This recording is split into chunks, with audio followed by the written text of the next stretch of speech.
Thank you. Thank you all. We had a very clear purpose, a real mission, was to explain the different facets of America's relationship with China.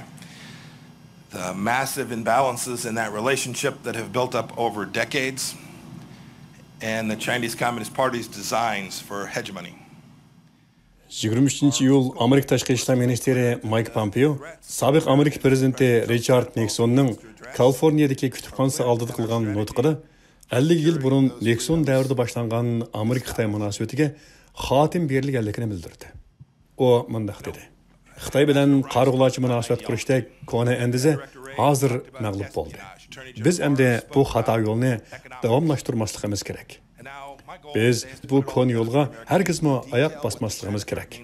Amerika tashqi ishlar ministri Mike Pompeoning bu nutqi siyosiy kuzatuvchilar tomonidan Amerika bilan Xitoy o'rtasidagi sovuq munosabatlar urushining go'dikini chalgan tarixiy xarakterli muhim nutq deb ta'riflangan.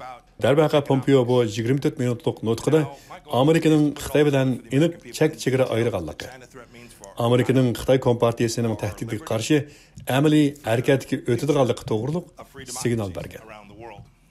Pompeoning nutqidagi nuqtaliq uzunligi tövendikçe.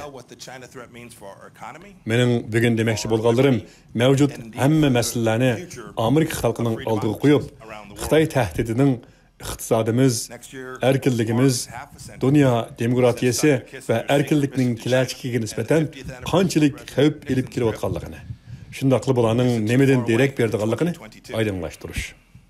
Biz ilgari Xitoy bilan munosabat qurish bizni parlaq kelajakka boshlaydi deb ishondik va go'zal kelgusini tasavvur qilib, bu qarash bo'yicha ish ko'rib keldik.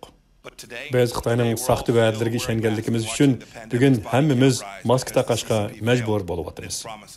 Yuqumliq vabodan o'layotgan kishilarning sonining kundan kunga oshib berishiga chorsizlik ichida qarab turyapmiz.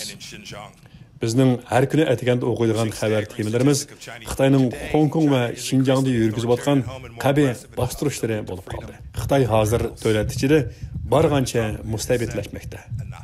Xitoyning tashqi dunyoning erkinlik qimmat qarshiga bo'lgan dushmanligi kun sayin kuchaymoqda. Xitoyning bu yo'lsizliklarga qarata Prezident Trump savrisining to'shqanligini bildirdi.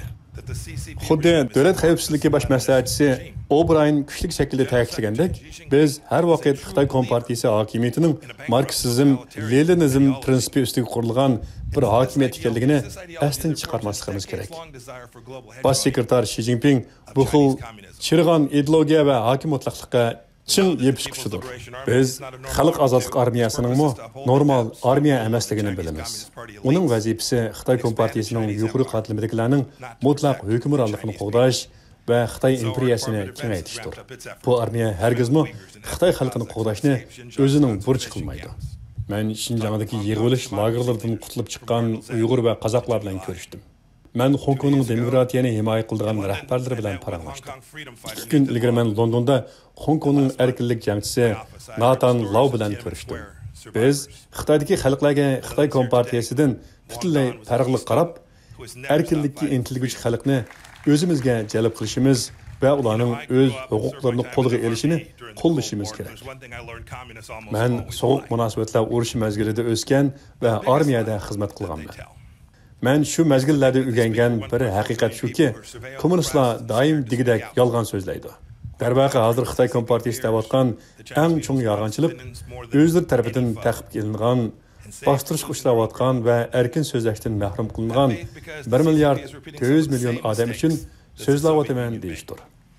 Men shuni ishonch bilan deymanki, Xitoy kompartiyasi dal sobiq Sovet ittifoqi sodir qilgan xatoliklarni takrorlayotdi. O o'z ittifoqdoshlarini o'zidan yiroqlashtiryapti.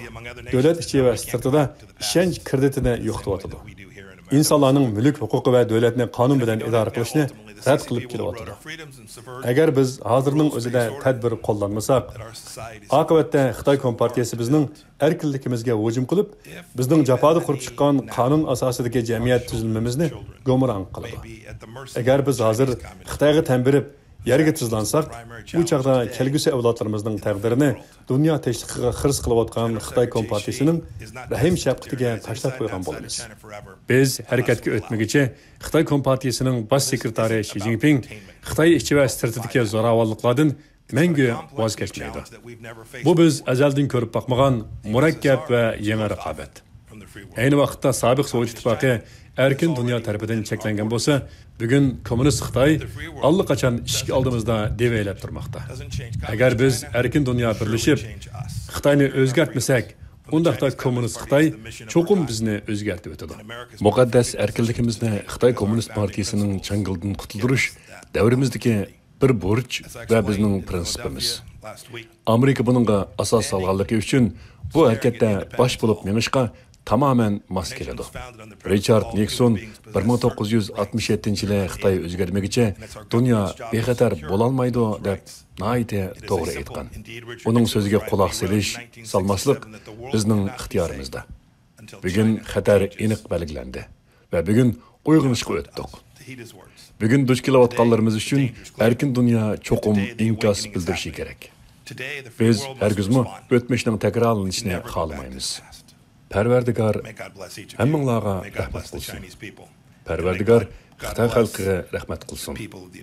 Parvardigor Amerika Qo'shma Shtatlarga rahmat qilsin.